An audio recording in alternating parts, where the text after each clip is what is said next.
Ada komentar lain dari Imam Taqiyuddin Ibnu Daqiq al-Aid yang menjadi rivalnya. Siapa tadi? Imam Nawawi ya.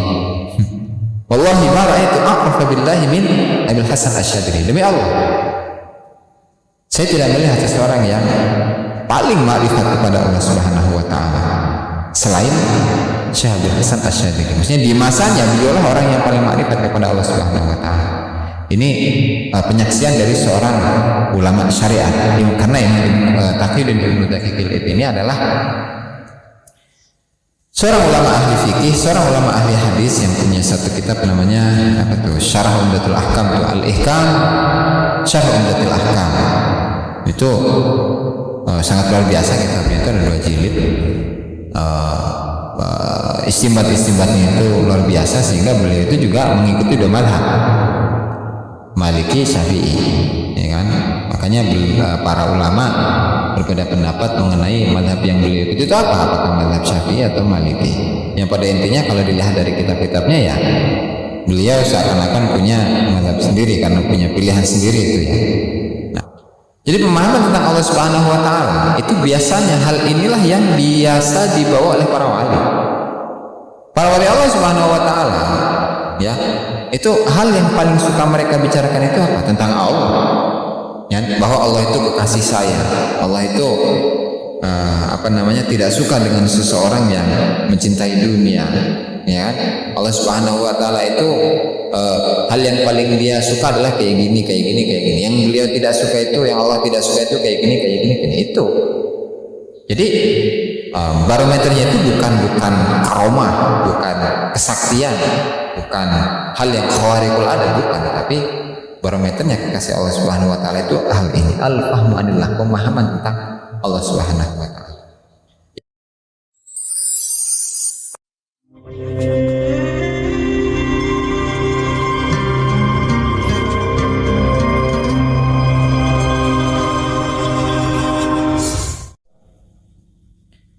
Assalamualaikum warahmatullahi wabarakatuh. Bismillahirrahmanirrahim. Wassalatu wassalamu ala Rasulillah Muhammad ibn Abdillah wa ala alihi wa sahbihi wa la hawla wa la quwwata illa billah. Namanya ta'lim nafil intifad dzikru tazkirul ifadah wal istifadah wal hatta tamassuki bi kitabillah sunnati rasulih wa du'a ila al-huda wa dalalata ala al-khair ibtigha'a wajhihi wa qurbihi wa thabihi subhanahu wa ta'ala. Rabbi shrah li sadri wa yassir li amri wahlul 'uqdatam min lisani yafqahu qawli. Amma ba'du. Para pemirsa, para subscriber, para hadirin ini muliakan Allah Subhanahu wa taala. Alhamdulillah pada malam hari ini kita masih diberi kesempatan oleh Allah taala sehingga kita bisa bersama-sama melanjutkan pengajian kitab Al-Hikam karya Imam Ibnu Athaillah As-Sakandari dan yang disusun ulang oleh Al-Imam Ali Al-Muttaqi Al-Hindi dalam kitabnya Nahjul Atam rahimahullah ta'ala. Sebelum kita mulai, mari kita hadiahkan Al-Fatihah pada mu'alliful kitab, semua ulama, semua guru kita, semua orang tua kita, muslimin muslimat, mu'minin mu'minat, lahdini awlakum niyatin salih alaman nabi asrafin salih ala hadratin Nabi Muhammad sallallahu alaihi wasallam. Al-Fatihah.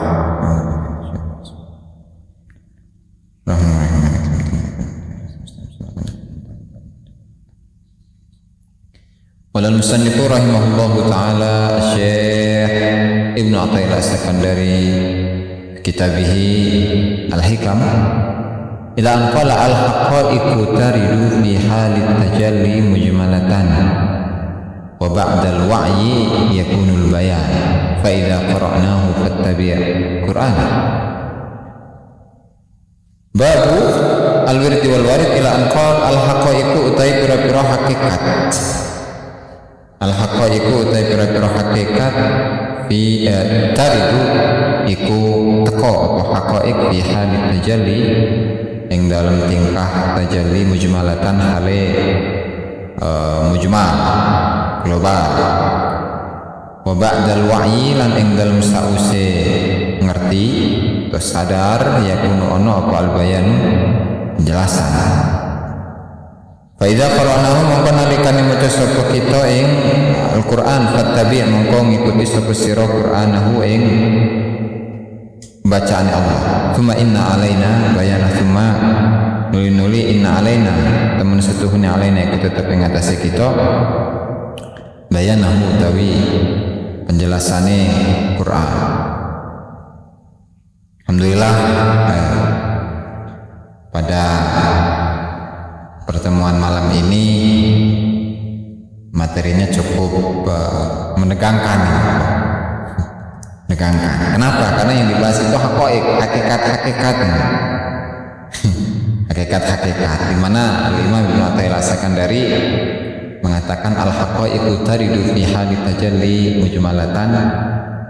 Hakikat-hakikat dalam hakikat itu akan datang. Itu datang dalam keadaan tajalli. Ayo tajalli tajalli. Jali teh. Jali teh ya. Jadi tajalli itu kalau di tasrif, dalam ilmu tasrif aja dulu ya dalam bahasa. Tajalli itu merupakan fi'il humasi ya, dari kata jala. Jala ya jadi jalaan, artinya jelas. Pertelo, jelas. Nah kemudian ketika berubah wazan menjadi tajalla, berarti kan tafa'ala. Artinya apa? Artinya menjadi tajalla menjadi jelas. Dan istilah tajalli itu memang sudah di kalangan para ahli ma'rifat, para tokoh ahli tasawuf, kan misalnya seperti Syekh Ibnu Arabi rahimahullah taala, dan ini sudah pernah kita jelaskan bahwa tajalli itu ya ibarat zuhur dzatil ilahiyah wa sifatiha. Itu ungkapan dari nampaknya zat ketuhanan dan sifat-sifat ketuhanan. Gimana sih maksudnya? Ya berarti zatnya Allah Ta'ala itu nampak bagi seorang hamba yang sudah mencapai tingkatan atau makom tertentu dalam tasawuf, dalam tingkatan kedekatan dirinya dengan Allah Subhanahu wa Ta'ala, sehingga zat itu muncul disaksikan oleh dirinya. Nah lalu zat ini apakah dilihat oleh seorang manusia dengan matanya, bisa didengar oleh telinganya atau bagaimana? Ya enggak, beda. Karena ketika membicarakan tentang melihat Allah, menyaksikan Allah, itu bukan dengan matanya, karena mata manusia itu terbatas. Itu ya. Sementara haqaiq. Nah sehingga al-haqaiqu taridu fi hali tajalli, di mana hakikat. Haqaiq itu jamak daripada hakikat. Hakikat itu datang kepada seseorang ketika dia dalam keadaan tajalli. Nah, ungkapan dari tajalli itu yang macam-macam, ya kan? Maksudnya Allah Ta'ala itu memperlihatkan bagi seorang manusia yang sudah dekat dengan Allah Ta'ala, menampakkan zatnya atau menampakkan sifatnya. Nah, sehingga antara satu wali dengan wali yang lain, satu kekasih Allah dengan kekasih Allah Ta'ala yang lain, itu ya beda-beda. Bagaimana maksudnya beda-beda? Ya misalnya ketika kita melihat dari atau kepada Syekh Junaid Al-Baghdadi rahimahullah, ini beliau itu pernah mengatakan ma fil wujudi illallah, tidak ada dalam wujud, dalam alam semesta ini kecuali Allah. Ya berarti dia, padahal di hadapan dia kan ada manusia, ada hewan, ada binatang, ada ini dan itu dan seterusnya. Kok nggak dilihat sama dia? Kok nggak mengakui wujudnya? Atau iyalah, karena Allah Subhanahu wa Ta'ala menampakkan, tajalli tadi kan, menampakkan, memperlihatkan kepada Syekh Junaid Al-Baghdadi bahwa Allah Subhanahu wa Ta'ala menampakkan sifat wujudnya, sehingga ketika sifat wujud ini ditampakkan kepada seorang hamba itu tidak lagi melihat wujud kecuali Allah Subhanahu wa Ta'ala. Begitu juga dengan para kekasih-kekasih Allah Ta'ala yang lainnya, seperti Syabiyah Al-Bustami yang mengatakan subhani ma'adhama sya'ni, maha suci saya, ya maha suci saya. Gimana itu? Kok dia mengatakan maha suci saya, seakan-akan dia menjadikan dirinya, memposisikan dirinya sebagai Tuhan? Itu enggak dong. Ya karena Allah Subhanahu wa Ta'ala itu menampakkan kepada Syekh Abu Yazid Al-Bustami, yaitu sifat apa? Sifat al-qiyam bin nafs. Salah satu sifatnya Allah Subhanahu wa Ta'ala kan qiyamuhu bin nafsihi. Kemudian sifat ini ditajallikan oleh Allah Subhanahu wa Ta'ala kepada Syekh Abu Yazid Al-Bustami, sehingga yang beliau tampakkan itu adalah apa? Subhani ma'azama sya'ni, seakan-akan dirinya itu adalah Tuhan, tapi bukan Tuhan, bukan begitu maksudnya. Tapi beliau membicarakan tentang bahwa Allah Subhanahu wa taala itu berdiri sendiri tanpa membutuhkan yang lain. Nah, sehingga beliau memuji kepada Allah Subhanahu wa taala dan seterusnya. Ya kan? Jadi hal ini kurang lebih tajalli itu ya merupakan satu kondisi, satu ungkapan dari seseorang yang sudah dekat Allah dengan Allah Subhanahu wa taala, dan dalam istilah tasawuf itu memang beda-beda istilahnya. Bukan beda-beda istilahnya. Mengistilahkan kondisi seperti ini dengan banyak istilah. Ada yang namanya fana, ada yang kemudian namanya bako, ada yang namanya jadwah dia baik, rame iya. Lagi viral masalah jadwah ini. Jadi tajalli sama dengan jadwah. Ya karena ketika Syekh Abu Yazid Al-Bustami mengatakan Subhani, maha suci saya, ma'azama sya'ni, betapa agung tingkah laku saya. Kemudian Syekh Abu Sa'id Al-Makki yang mengatakan ma fi jubbati siwallah, tidak ada dalam jubahku selain Allah. Kemudian Nabi Khidir alaihi salam, wa 'allamnahu min ladunna ilma. Kemudian Syekh Abu Utsman Al-Makki juga mengatakan muradullah fi muradi, keinginan Allah dalam keinginan saya. Kan banyak seperti ini. Jadi para kekasih-kekasih Allah taala tadi yang disebutkan, ya hakikatnya mereka sedang ditajallikan oleh Allah Subhanahu wa taala. Kalau bahasa kita yang biasa kita dengar itu dijadwalkan oleh Allah Subhanahu wa taala. Jadi nggak usah aneh kayak gitu aslinya. Harus ngaji yang lebih dalam. Ini keterangan diambil dari kitab Tuhfatus Safra ila Hadratil Bararah karya Syekh Muhyiddin Ibnu Arabi rahimahullahu ta'ala. Kembali pada materi ya. Al-haqaiq taridu fi halit tajalli, hakikat-hakikat itu datang dalam keadaan tajalli mujmalatan, dalam keadaan global. Jadi hakikat itu apa? Belum dibahas tadi.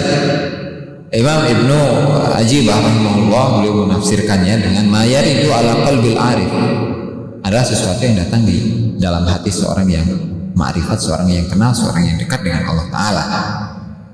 Apa itu yang datang? Min tajalliyatil ulum, ilmu-ilmu yang ditampakkan oleh Allah kepada dirinya, wal hikam, hikmah, kebijaksanaan, wal ma'arif, dan kemarifatan atau pengetahuan. Maka tajalli itu atau hakikat itu terkadang taratan takunu uluman, terkadang berupa ilmu yang mungkin oleh manusia belum pernah dibaca. Itu ya seperti inilah, seperti ceritanya Nabi Musa dengan Nabi Khidir yang di beberapa pertemuan yang lalu sudah kita bahas. Nabi Khidir ini membunuh seorang anak, ya kan? Kemudian Nabi Musa komplain, kenapa kamu bunuh anak sementara dia adalah orang yang tidak berdosa? Itu ya kan berarti Nabi Khidir itu sebenarnya punya ilmu yang tidak dimiliki oleh siapa? Nabi Musa. Secara syariat Nabi Musa ini karena beliau adalah pembawa syariat, sahibus syariat, yang membawa ajaran-ajaran agama untuk memberikan petunjuk kepada umatnya, dan ternyata ilmunya beda. Ilmunya Nabi Khidir itu katakanlah ilmu laduni, sementara ilmunya Nabi Musa alaihi salam itu adalah ilmu syariat yang Allah Ta'ala, meskipun sama ya, Allah Ta'ala ilhamkan, Allah Ta'ala wahyukan kepada Nabi Musa, tetapi kualitasnya atau kekuatannya beda. Kalau Nabi Musa sifatnya itu zahir, kalau yang Nabi Khidir itu istilahnya sifatnya batin, sifatnya itu batin, daleman, rohaniah. Ya, sehingga karena Nabi Musa itu berbeda dengan Nabi Khidir, ya otomatis kita harus memposisikan pada tempatnya masing-masing. Uluman. Wataratan takunu hikaman wa ma'arif.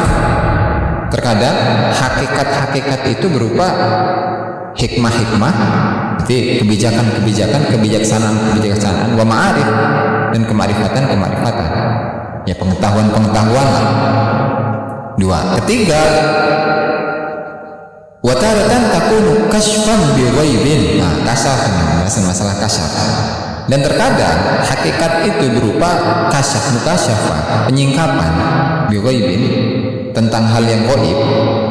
Karena yang sudah terjadi lalu di zaman dulu saya pun atau yang akan datang. Jadi itu ilmu hakikat sebenarnya, mukasyafah itu. Nah, sehingga para arifin ini orang yang ahli ma'rifat, ketika dia mengetahui tentang misalnya ada seseorang yang datang kemudian dia bisa membaca dirinya, kamu dulu kayak gini secara detail gitu.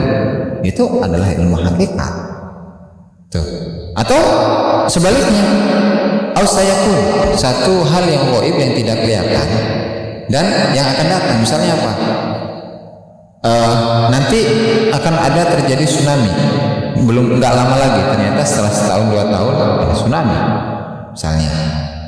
Atau ketika seorang yang ahli ma'rifat ini mengatakan kepada seseorang bahwa nanti kamu akan jadi camat, kamu nanti akan jadi bupati, ya padahal secara syariat, secara tauhid dia nggak mungkin, dia guru dia adalah seorang guru, nggak mungkin dong secara syariat dia ini menjadi bupati atau menjadi camat. Nah ternyata hal ini dirasakan oleh dirinya setelah sekian belasan tahun atau setelah 20 tahunan baru dia jadi camat. Setelah dia sadar, setelah dia menjadi camat beneran, dia teringat dengan omongan ini, ya kan? Sehingga dia sadar, dia yakin bahwa orang yang dia temui itu bukan orang yang biasa. Itu. Kenapa bisa seperti itu? Kan? Apa hikmahnya? Wa hikmatu dzalika anna ar-ruh idza takhallasat wa tasaffat min ghabshil his kana ghalibu ma yatajalla fiha haqqan. Kok bisa seseorang itu bisa mencapai kepada hakikat, yaitu halu tajalli tadi? Ya karena ruh itu ketika sudah takhallasat, sudah menjadi murni dari apa? Dari semua penyakit-penyakit. Nggak sombong, kesombongan tidak ada dalam dirinya, keangkuhan tidak ada dalam dirinya, menuhankan selain Allah tidak ada dalam dirinya, kemudian takabur, kemudian hubud dunia, kemudian hubul jahmal dan seterusnya itu sudah nggak ada dalam dirinya. Maka kana ghalibu ma yatajalla fiha haqqan. Maka mayoritas apa yang nampak atas dirinya itu merupakan hakikat. Gitu. Nah, kemudian berarti kuncinya seseorang itu bisa mencapai makom ini, makom mukasyafat atau makom hakikat, bisa. Tapi memang perlu proses, nggak gampang. Seseorang yang berpikir terus mulai dari subuh sampai subuh lagi, dilakukan berkali-kali, tahunan bahkan puluhan tahun, belasan tahun, itu belum jaminan. Kenapa? Artinya, bro, orang yang berzikir, orang yang sholat, puasa segala macam, dia di balik puasa, di balik sholat ini ada keinginan, nggak ngefek itu, masih hubud dunia itu aja. Atau seorang ketika berzikir dia ingin menjadi seorang wali, sama, nggak ngefek juga. Ya, karena memang ketika hati ini sudah tidak memiliki keinginan apapun, baik keinginan yang sifatnya duniawi atau ukhrawi, pengen masuk surga, jauh dari neraka dan seterusnya, ini masih bergantung kepada selain Allah. Berarti yang harus dikejar adalah Allah. Ya memang prosesnya nggak semudah itu dalam katakanlah menundukkan hawa nafsu itu kan harus ada proses yang namanya mujahadah atau riyadhah. Riyadhah itu bentuknya banyak. Ada yang puasa putih gitu ya. Dia yang dimakan itu yang putih-putih. Nasi doang ya. Berarti rokoknya harus warnanya putih, bro. Bakodate ya coklat. Dan seterusnya itu merupakan bentuk daripada riyadhah, proses di mana seseorang itu berusaha untuk atau berupaya untuk membersihkan hatinya, itu ya. Jadi itulah yang dirasakan oleh para ahli ma'rifat, di mana ketika mereka mendapatkan hakikat, yaitu syaratnya harus tadi itu, hatinya sudah bersih dari min ghabsyil his, dari tipuan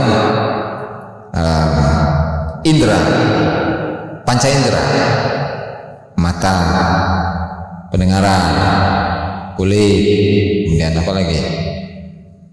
Penglihatan, ini berdua bro, kulit, lisan, ya kan, panca indra, sama apa itu, bau ya, hidung.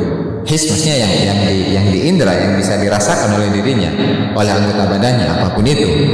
Ketika dia sudah bersih, sudah jernih, sudah terbebas, sudah merdeka dari anggota badannya, dari indrawinya, maka ghalibu ma yatajalla fiha haqqan, maka mayoritas apa yang dia yang ditampakkan kepada dirinya itu merupakan hakikat. Nah terus summa inna hadhil haqa'iq qad tajidu fi hali tajalli mujmalatan fa yuqayyiduha al-insan kama tujla thumma yatafakkaru fiha wa yatabayyanu ma'naha. Nah ini menjelaskan tentang sebagian keadaan dari para arifin, para ahli ma'rifat, di mana terkadang Allah Ta'ala itu memberikan atau menampakkan tajallinya kepada seorang hamba yang sudah dekat dengan Allah Ta'ala. Itu bentuknya apa? Mujmal, global. Ya, apa namanya ya, katakanlah tidak detail lah, apa ya istilahnya, umum, terlalu umum. Maksudnya apa? Ya misalnya isyarah-isyarah yang diberikan oleh para arifin, atau yang isyarah-isyarah yang Allah Ta'ala berikan kepada para arifin mengenai apa? Mengenai seseorang. Ya misal dalam satu contoh ini, salah seorang muridnya Mama Harun. Setelah Mama Harun itu meninggal, ya kemudian ada murid yang lain itu melakukan sebuah kesalahan. Apa kesalahannya? Dia mendirikan sebuah organisasi, di mana organisasi ini tujuannya adalah untuk apa ya? Katakanlah membuat keributan, membuat kericuhan negara. Tuh kan, otomatis hal ini tidak diridhoi oleh Allah Subhanahu wa taala. Nah, kemudian ternyata murid Mama Harun ini dijadwalkan oleh Allah Ta'ala. Kalau redaksi jadwal kan ada ini ya, Allah Ta'ala bertajalli kepada dirinya, masuk aja mana, Allah Ta'ala bertajalli kepada dirinya itu tiba-tiba dia bergerak sendiri, kemudian apa, di belakang pohon pisang itu dia kayak orang yang ngintip, ya, kayak orang yang ngintip, kayak lagi ngincar satu target ya, terus tangannya kayak gini, kayak megang senjata gitu, terus dur gitu. Jadi isyarat yang menembaknya.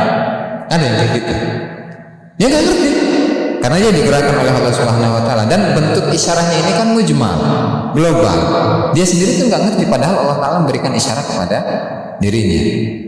Nah kemudian setelah terjadi sekian bulan, ternyata tadi murid yang satunya ini matinya ditembak, meninggalnya ditembak, dan memang dia menjadi target dari Kopassus ya, karena dia adalah musuh negara gitu tuh. Nah setelah kejadian itu baru jelas bagi dirinya, oh ternyata dulu ketika Allah Ta'ala memberikan isyarat kepada saya, Allah Ta'ala bertajalli kepada diri saya, itu ternyata memberikan isyarat bahwa orang ini tuh meninggalnya ditembak gitu.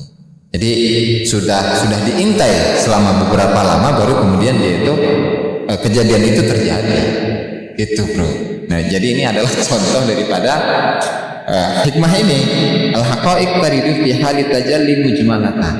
Jadi tajallinya Allah Ta'ala atau isyarahnya Allah Subhanahu Wa Ta'ala itu dalam keadaan global yang dia sendiri nggak ngerti gitu. Kok saya ini kayak gini, apa nih maksudnya, dipikir-pikir gitu. Kadang pikirannya nyampe, kadang enggak gitu. Karena sesuai dengan kenyataan, kadang enggak gitu. Sehingga karena hal yang diturunkan oleh Allah Subhanahu Wa Ta'ala kepada para ahli marifat itu seperti ini, mujmalatan. Nah sehingga sisanya untuk memahami detail dari isyarah itu ya bisa dia itu menggunakan pikiran ya. Fayuqayyiduhal insan, bisa ditafsir oleh seorang manusia ya, sebagaimana hal ini bisa diambil dari Allah Subhanahu Wa Ta'ala. Yatafakkar fiha fayatabayyan makna, dipikir-pikir terus, direnungi terus, sampai setelah itu ba'dal wa'i wa huwal hifdzu yakunul bayan. Setelah dia itu sadar ya kan, dia itu sudah mengerti tentang isyarah Allah Subhanahu Wa Ta'ala yang diturunkan kepada dirinya, maka penjelasan kepada dirinya itu menjadi semakin jelas gitu. Ini aslinya kan apa, 11-12 kan, semi kan, dengan paham wahdatul wujud itu semi, karena ketika berbicara tajalli ya berbicara tentang majdud, ketika berbicara tentang majdud berbicara tentang fana, ketika berbicara tentang fana ya berbicara tentang tajalli gitu, muter-muter. arahnya sama, satu aja itu. Itu keadaan di mana dirinya itu sedang dalam keadaan dekat dengan Allah Subhanahu wa taala, sehingga Allah taala memberikan dia ilmu hakikat atau isyarah atau tajalli tadi itu, baik yang terkadang berupa gambaran global dan kadang berupa penjelasan yang detail gitu tuh. Nah, sehingga dari sini kita dapat menyimpulkan bahwasannya para aulia dengan para nabi-nabi itu ada beberapa sisi kesamaan di antara mereka. Tuh. Apa saja sisi kesamaan? Ada 3 hal. Yang pertama, wahyu ilham. Karena wahyu itu ada wahyu itu ada beberapa macam. Ada 4 macam. Ada wahyu ilham, wahyu yang sifatnya itu ilham. Ilham berarti Allah Subhanahu wa taala mengilhami dirinya dengan sesuatu, baik itu ilmu, baik itu informasi ataupun yang lainnya. Tadi yang masuk dalam kategori hakikat. Yang kedua, wahyu manami, dan wahyu tidur. Ya, maksudnya wahyu itu didapatkan ketika dia dalam keadaan tidur. Tuh, itu 2. Yang ketiga, wahyu i'lamin, wahyu yang isinya adalah untuk i'lam, memberitahukan, bisa memberikan informasi, bisa memberikan pengetahuan, itu i'lam, wahyu ilhamin. Yang ketiga, 4, wahyu ahkamin, wahyu yang berupa hukum. Nah, sehingga fasyarakatil awliya'u al-anbiya'a fi thalathatin. Jadi para wali Allah Subhanahu wa taala itu menyamai para nabi dalam 3 hal, yaitu wahyu ilhamin, wahyu yang berupa ilham yang turun kepada dirinya, wahyu manamin, ketika dia dalam keadaan tidur mendapatkan wahyu dari Allah taala. Terus yang ketiga, wahyu i'lamin, wahyu yang isinya adalah memberitahukan kepada dirinya, baik berupa wahyu al-fahmu anillah, yaitu pemahaman tentang Allah Subhanahu wa taala, itu i'lam. Nah, jadi 3 hal ini juga dimiliki oleh para aulia. Nah, sehingga wajar, misalnya seperti siapa, banyaklah para wali yang di Indonesia ini lah, mau siapapun kayak ya, mau Mama Harun kayak, terus mau Abu Yadim Yati, kemudian mau Syekh Astari Cakung, kemudian siapa lagi, banyak ya di Banten terutama, Pak. Siapa lagi, Bro? Wakil tenan ya. Nah, tahu Bapak kalau salah nih. Imam Rosi. Itu kan para aulia Allah Subhanahu wa taala yang ya katakanlah wahyu yang Allah Subhanahu wa taala berikan kepada mereka yaitu sama dengan wahyu yang Allah taala berikan kepada para nabi. Hanya bedanya itu cuma satu. Apa? Wa faradatil anbiya bi wahyil ahkam. Wahyu yang berupa hukum-hukum. Ya, maksudnya wahyu yang isi dari wahyu ini menentukan hukum, boleh, halal, haram. Kan kayak Nabi Muhammad misalnya dalam hal halal haram, ketika beliau itu ketika salah satu dari istrinya cemburu. Jadi Nabi Muhammad itu katakanlah gara-gara beliau mendekati siapa itu namanya, Maria Al-Qibtiyah kalau nggak salah. Maria Al-Qibtiyah mendekati itu di kamarnya gitu kan. Sementara salah seorang istrinya itu pengen ngasih madu, pengen ngasih permen atau kurang mah, pengen ngasih madu, makanan lah, kue ke Nabi Muhammad. Ternyata Nabi Muhammadnya nggak ada, dan Nabi Muhammad itu ternyata di kamarnya salah seorang istrinya gitu ya, Maria Al-Qibtiyah itu. Dan setelah itu ngamuk-ngamuk kan istrinya, ngamuk-ngamuk ke Nabi Muhammad, bahkan kuenya itu dibuang. Nah, otomatis Nabi Muhammad itu kan dalam keadaan goncang gitu kan, waduh gimana istri saya nih, marah-marah, pusing saya, tuh kan. Akhirnya mau ditalak ke istrinya, ya kan, istrinya yang tadi itu, yang Maria Al-Qibtiyah tadi itu menurut sebagian versi.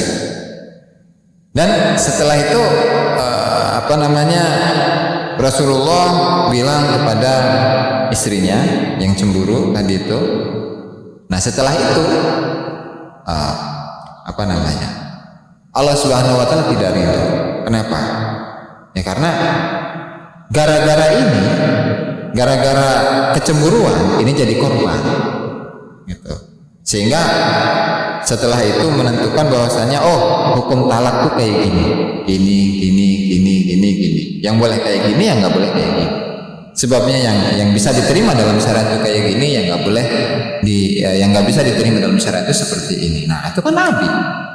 Ya, Nabi seperti itu, beliau yang mendapatkan wahyu dari Allah Subhanahu Wa Taala yang berupa hukum. Tapi kalau para wali-wali Allah Taala itu nggak ada yang seperti itu, nggak ada wali yang ilham atau wahyu turun kepada dirinya kemudian dia menentukan hukum halal. Nggak bisa itu, nggak bisa. Itu ya.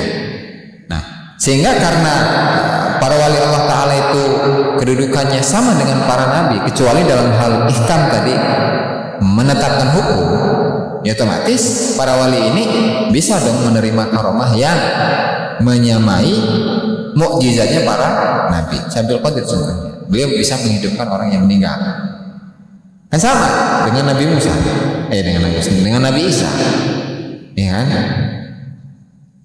Kenapa? Ya tadi ada sisi kesamaan, dan ini menurut Syekh Ibnu Ajib rahimahullah taala bahwa seorang wali, para wali-walinya Allah Subhanahu wa taala syarakatil auliya wal anbiya fi salatatin. Wali Allah Subhanahu wa taala itu menyamai para nabi dalam 3 hal. Tadi itu yang kita jelaskan tadi, yaitu wahyu ilham, wahyu manan, dan wahyu i'lam. Tadi kalau wahyu ihkam itu nggak bisa. Nah, terus yang pada hal yang terpenting ya, wahyu i'lam, wahyu yang kalau diterjemahkan netherlek itu artinya adalah wahyu i'lam, wahyu yang isinya adalah memberitahu. Tapi maksudnya adalah al-fahmu anillah, pemahaman tentang Allah Subhanahu wa taala. Jadi pemahaman tentang Allah Subhanahu wa taala itu biasanya hal inilah yang biasa dibawa oleh para wali. Para wali Allah Subhanahu wa taala ya, itu hal yang paling suka mereka bicarakan itu apa? Tentang Allah. Ya, bahwa Allah itu kekasih sayang. Allah itu tidak suka dengan seseorang yang mencintai dunia. Ya, Allah Subhanahu wa taala itu hal yang paling dia suka adalah kayak gini. Yang beliau tidak suka itu, yang Allah tidak suka itu kayak gini itu. Jadi barometernya itu bukan karomah, bukan kesaktian, bukan hal yang khawariqul ada, bukan, tapi barometernya kekasih Allah Subhanahu wa taala itu hal ini, al-fahmu anillah, pemahaman tentang Allah Subhanahu wa taala. Ibaratnya ginilah. Seseorang itu misal si A kenal dengan Pak Lurah, ya, kenal dengan Pak Lurah. Sebatas kenal muka, itu kan dianggap kenal muka doang. Atau dia hanya mengetahui bahwa Pak Lurah itu biasanya punya kebiasaan itu misalnya suka ngopi, suka ngerokok. Kalau ngerokok itu jam sekian. Tapi dianya nggak dekat dengan Pak Lurah. Nah, itu nggak ada bedanya dengan kita yang membahas tentang Allah Subhanahu wa taala sementara kita itu nggak kenal, nggak dekat dengan Allah Ta'ala. Gitu. Nah, beda dengan seseorang yang sudah dekat dengan Pak Lurah. Tidak hanya dekat tapi akrab. Tidak hanya akrab tapi CS. Tidak hanya CS, bahkan seperti saudara. Tidak hanya seperti saudara, bahkan seperti anaknya sendiri. Gitu. Pengibaratannya itu seperti itu. Kita mengaku-ngaku cinta Allah Subhanahu wa taala, cinta Allah taala. Tapi kita hanya sekedar tadi kita tahu bahwasanya Pak Lurah itu tukang ngopi, tukang rokok, ya, hobinya itu main PS misalnya, hobinya itu jalan-jalan, hobinya itu main catur dan seterusnya. Cuma sekedar itu.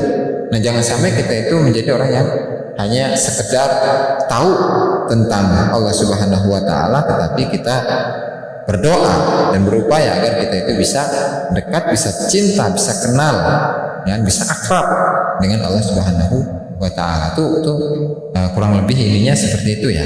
Yang dituju di dalam thariqah itu seperti itu. Jadi nggak hanya zikir la ilaha illallah. Itu yang itu baik. Kemudian ketika ditanya tentang Allah itu apa? Allah itu bagaimana? Allah itu perbuatan Allah kepada dirimu itu bagaimana? Kedekatanmu dengan Allah itu seperti apa? Engkau dengan Allah Ta'ala itu sedekat apa? Kalau nggak tahu ya berarti kita cuma sekedar ngaku-ngaku, coy. Bukan, kita belum masuk dalam kategori orang yang mencintai Allah Ta'ala. Ya karena ketika sudah cinta itu ya, beda bro. Beda makna cinta. Ya seperti seorang yang kenal sama cewek lah. Dia cinta sama ceweknya. Apa yang ceweknya minta, apa yang ceweknya inginkan. Kemudian kita menjaga hatinya supaya hatinya itu selalu kepada kita. Begitu. Kita sudah dekat, bisa ngobrol, bisa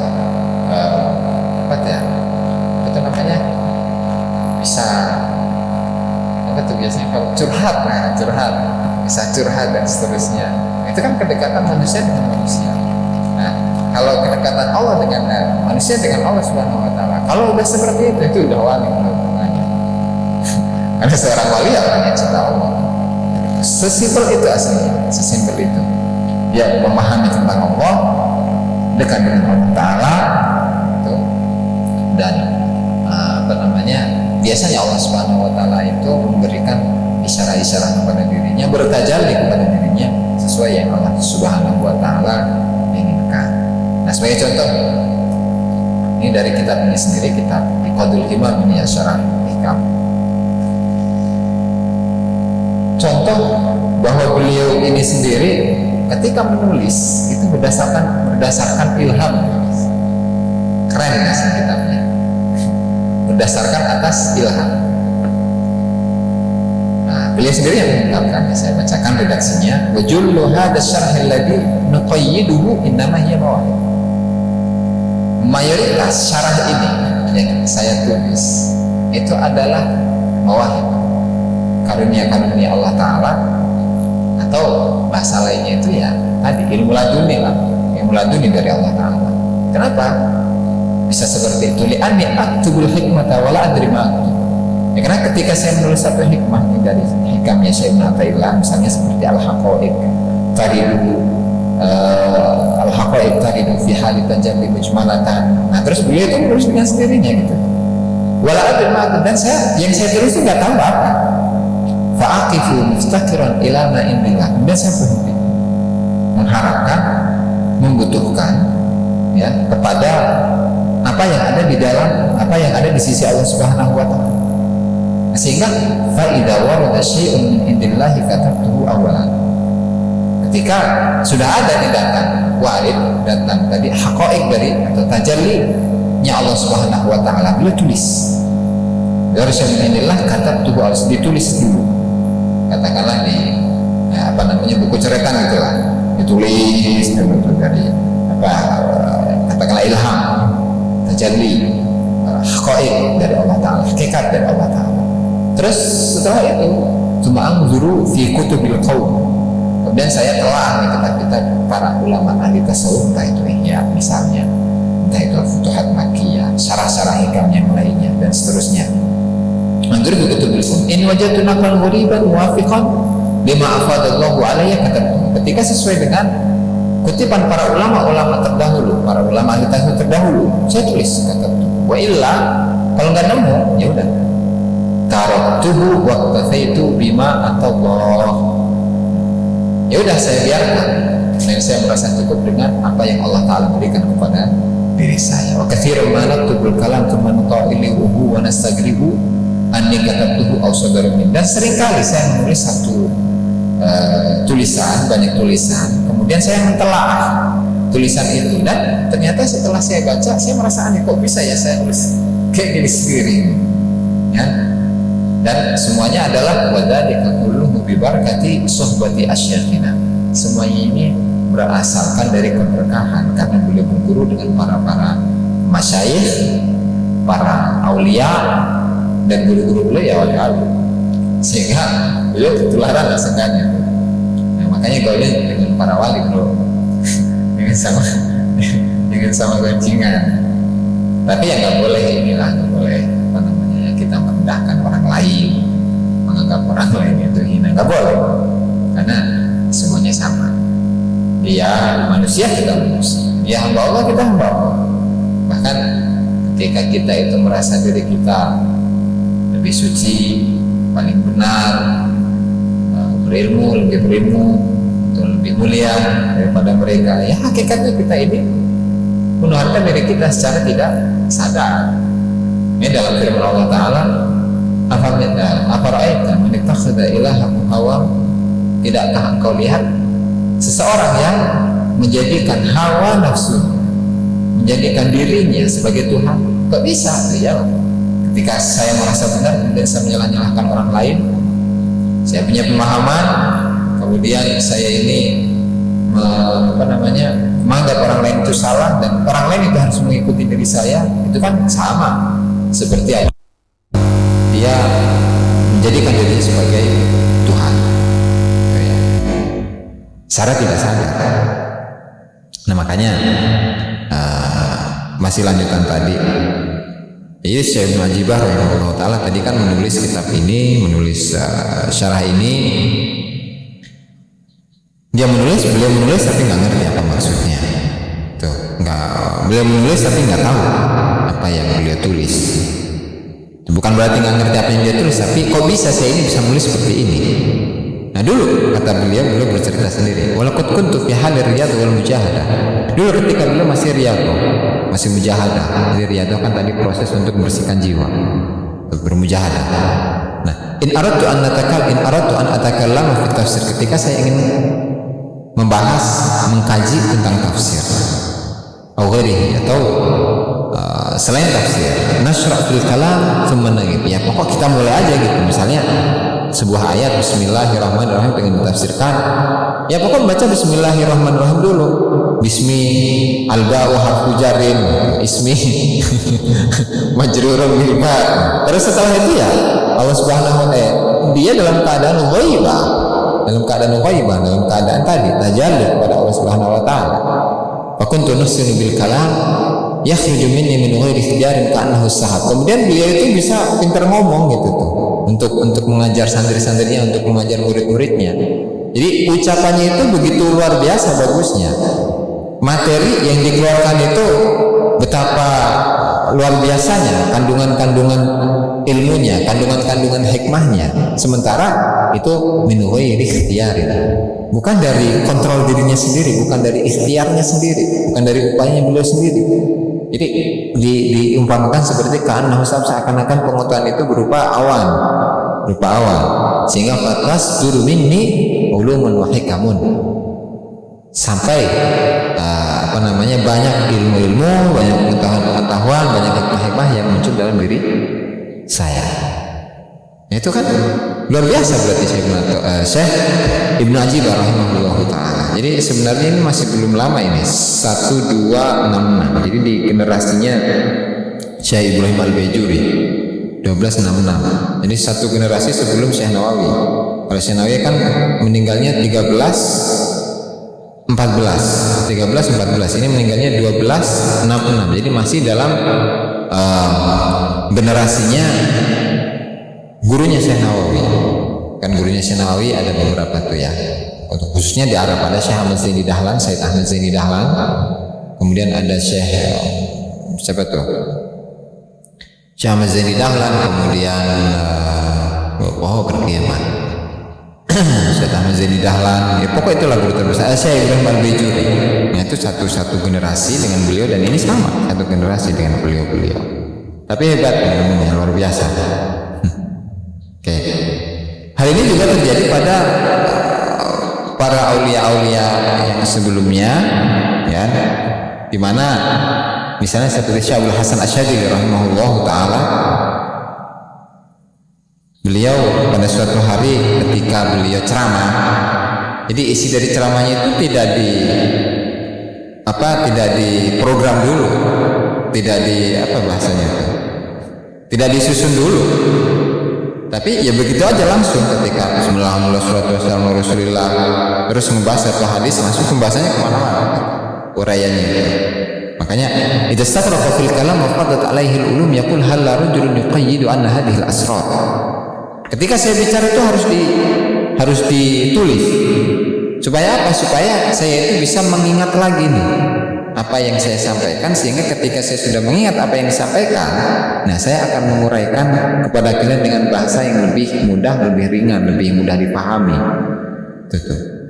halumu ila rajulin sayyarahullahu bahrul ulum atau kalaman nahwu, sehingga beliau memerintahkan kepada para murid-muridnya, udah kalian tuh datang ke sini kepada seorang laki-laki yang Allah Subhanahu wa taala menjadikannya sebagai bahrul ulum, lautan ilmu. Nah, sehingga seseorang yang dalam keadaan tajalli, seseorang yang berada dalam keadaan fana, seseorang yang berada dalam keadaan majdud, jadwal, kan sama tuh kata-kata itu. Dia dalam keadaan apa? Menjadi seorang yang bahrul ulum. Ilmunya itu diumpamakan seperti lautan. Ya maksudnya ilmunya menjadi sangat luas. Itu apalagi tentang Allah Subhanahu wa taala. Itu. Jadi kalau untuk Syekh Abdul Hasan Asy-Syadzili rahimahullah, ketika beliau masih hidup, muridnya itu orang hebat-hebat. Ulama-ulama zahir. Ya misalnya seperti siapa? Kak Izzuddin Ibn Abdissalam, itu ulama terkenal di masanya. Yang memiliki kitab qawaid itu, qawaid fikih itu. Al-Ihkam, qawaidul ahkam fi usulil ahkam, qawaidul ihkam fi usulil ahkam, qawaidul ahkam fi usulil ahkam itu Izzuddin Ibn Abdissalam satu. Yang kedua Ibnu Hajar bin ahli usul, Ibnu Usfur yang punya kitab Ushuriyah itu. Terus Ibnu Daqiqil Aid itu yang jadi rivalnya Imam Nawawi, Al-Muhyiddin An-Nawawi Ad-Dimashqi. Kemudian ada Abdul Azim Al-Munziri, ulama-ulama zahir ini, ulama ahli hadis, pakar hadis. Terus di sini mengutip sebuah komentar, wa kana Izzuddin Ibn Abdissalam idza sami'a kalamahu yaqulu hadza kalamun qaribu ahdin billah. Ini adalah satu, ketika beliau setelah mendengar ucapan dari Syekh Abdul Hasan Asy-Syadzili rahimahullah, beliau berkomentar ini adalah satu omongan yang dekat dengan Allah. Omongan seseorang yang sangat dekat dengan Allah Subhanahu wa taala. Kan? Jadi tetap para ulama-ulama syariat itu tunduk kepada para aulia, orang yang sudah kenal dengan Allah Subhanahu wa taala. Tuh. Jadi secara martabat, secara kedekatan dengan Allah taala, secara tingginya derajat itu kalah ulama-ulama syariat itu. Makanya di sini ada Imam Izzuddin Ibn Abdissalam, Ibnu Hajar, Ibnu Usfur, Ibnu Daqiqil Aid, Abdul Azim Al-Munziri, semuanya ada ulama-ulama syariat, tapi guru-gurunya ke siapa? Syekh Abdul Hasan Asy-Syadzili. Nah, makanya, dan ada komentar lain dari Imam Taqiyuddin Ibnu Daqiqil Aid yang menjadi rivalnya, siapa tadi? Imam Nawawi ya. Wallahi ma ra'aitu a'rafa billahi min Abdul Hasan Asy-Syadzili. Demi Allah, saya tidak melihat seseorang yang paling ma'rifat kepada Allah Subhanahu wa taala selain Syekh Abdul Hasan Asy-Syadzili. Maksudnya di masanya beliaulah orang yang paling ma'rifat kepada Allah Subhanahu wa taala. Ini penyaksian dari seorang ulama syariat, karena Imam Taqiyuddin Ibnu Daqiqil Aid ini adalah seorang ulama ahli fikih, seorang ulama ahli hadis yang punya satu kitab namanya Syarah Umdatul Ahkam, itu Al-Ihkam Syarah Umdatul Ahkam. Itu sangat luar biasa kitabnya, itu ada 2 jilid. Istimbat-istimbatnya itu luar biasa, sehingga beliau itu juga mengikuti 2 mazhab, Maliki, Syafi'i, ya kan? Makanya para ulama berbeda pendapat mengenai mazhab yang beliau ikuti itu apa, apakah mazhab Syafi'i atau Maliki. Yang pada intinya kalau dilihat dari kitab-kitabnya ya beliau seakan-akan punya mazhab sendiri karena punya pilihan sendiri itu ya. Nah, itu sekilas menambah lagi enggak? Berapa menit? Panjang ya sama. Qala ilhatu ibnuhan Allah taala alam. Biswa. Kemudian itu mungkin ada pertanyaan nih dari Mas Bro ini. Nah, hop. Yang tadi baru saja bahas. Ini bukan banding. Ya. Tadi bahas soal ulama yang syariat. Ya. Dengan waliullah. Itu gimana derajat tinggi? Oke. Ulama syariat yang ahli dalam ilmu syariat yang membahas tentang hukum halal haram ya, dan itu cakupannya kan banyak, ada fikih, ada usul fikih, ada hadis, tafsir, segala macamnya. Itu memang ilmu itu tinggi, mulia di sisi Allah Subhanahu wa taala. Tapi kan dari ilmu-ilmu yang mulia ini ada yang paling mulia, yaitu apa? Ilmu tentang Allah taala. Kenapa? Ya karena tadi ilmu-ilmu yang disebutkan, mau fikih, mau hadis, mau tafsir, mau Al-Quran, mau tajwid, mau ini itulah, itu semuanya kan wasilah, perantara. Tujuan dari ilmu-ilmu ini semua apa? Supaya dia ketika beribadah itu benar ibadahnya. Ketika ibadahnya benar, kemudian tinggal membenarkan, meluruskan niatnya, meluruskan penghambaan dirinya kepada Allah Subhanahu wa taala. Jadi ilmu-ilmu tadi yang disebutkan itu adalah tangga. Ya kan? Dimana dengan tangga ini dia meniti kepada hal yang berada di puncak. Nah, karena ini adalah ilmu alat, yang katakan semuanya itu alat. Ya berarti ilmu alat ini, selain ilmu alat, berarti kan ada ilmu yang puncak, tujuan. Ada ilmu alat, ada tujuan. Ya katakanlah cangkul atau traktor, ya itu kan alat. Tujuan dari traktor, tujuan dari cangkul itu apa? Kan dipakai buat nyangkul, dipakai buat iniin tanah kan. Tujuannya apa ujungnya? Hasil panen kan, ya kan? Hasil panen. Nah berarti katakanlah ulama-ulama syariat itu ya tadi di alat-alat itu, traktor, cangkul, ini segala macam. Nah kalau para kekasih Allah Subhanahu wa taala itu orang punya menikmati kan, kalau nanam padi ya berarti beras gitu. Kalau yang nanam cabai ya berarti udah dapat langsung cabenya gitu. Kalau yang nanam apel ya apel, anggur ya anggur, alpukat ya alpukat, dan seterusnya gitu. Nah sehingga dari sinilah kenapa ulama ahli hakikat itu lebih tinggi di sisi Allah Subhanahu wa taala. Jadi bukan merendahkan itu ya, karena tugasnya masing-masing gitu. Dan tadi dari ilmu alat, ya ketika di ilmu alat berarti dia harus tahu tujuannya dong. Dengan makanya meskipun Imam Syekh Musofat Zubat Ibnu Ruslan beliau mengatakan awal wajibin alal insani ma'rifatul ilahi bistiqoni. Pertama kali yang wajib bagi manusia ya adalah ma'rifatul ilahi, mengenal Allah bistiqoni dengan yakin. Emang bisa kita ujuk-ujuk pertama langsung yakin ke Allah Ta'ala? Enggak bisa bro. Ya otomatis untuk mencapai keyakinan kan harus ada tahapan. Apa contohnya? Ya ibadah. Biar saya tahu, biar saya dekat dengan Allah Ta'ala, ibadah dulu. Terus ibadahnya gimana? Ya harus didampingi dong dengan syariat. Ya dari cara wudunya, dari cara sholatnya, kemudian pakaiannya, tempat duduknya, tempat sholatnya, kemudian tempat sholatnya itu apakah gosok atau bukan, apakah hasil dari harta yang halal atau yang haram, dan seterusnya. Kalau memang sudah semuanya itu lolos, ya otomatis tinggal pada tahap yang setelahnya. Apa? Ketika dia sholat, apa yang dia rasakan? Apakah hanya sekedar menggugurkan kewajiban? Apakah karena malu dibilang sama tetangga saya ini bukan orang yang ahli sholat, ya, dan seterusnya. Yang pada intinya, yang pada ujungnya nanti adalah sholat ini merupakan bentuk penghambaan diri kepada Allah Subhanahu wa taala, bukti penghambaan diri kepada Allah Ta'ala. Kok bisa bukti? Ya loh, ketika dia sholat yang dipikirkan rokok, ya berarti sholat rokok. Ketika duit, ya berarti sholat duit, itu bukan sholat ke Allah, sholat ke duit.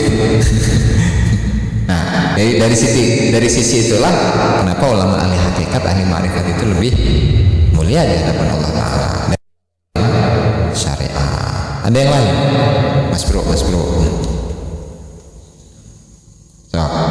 udah siap. Nggak ada pertanyaan lagi ya. Kita tutup pengajian ini, dan insya Allah mudah-mudahan bermanfaat bagi kita semua, dan semoga kita bisa mengamalkannya. Amin ya rabbal alamin. Kurang lebihnya saya mohon maaf. Allahumma muwaffiq ila aqwamit thoriq. Wassalamualaikum warahmatullahi wabarakatuh. Subscribe, like, dan komen di bawah ini. Nah jika teman-teman ada unek-unek, ada pertanyaan dan lain sebagainya, silahkan tinggalkan pesan di kolom komentar di bawah ini. Terima kasih sebelumnya. Assalamualaikum warahmatullahi wabarakatuh.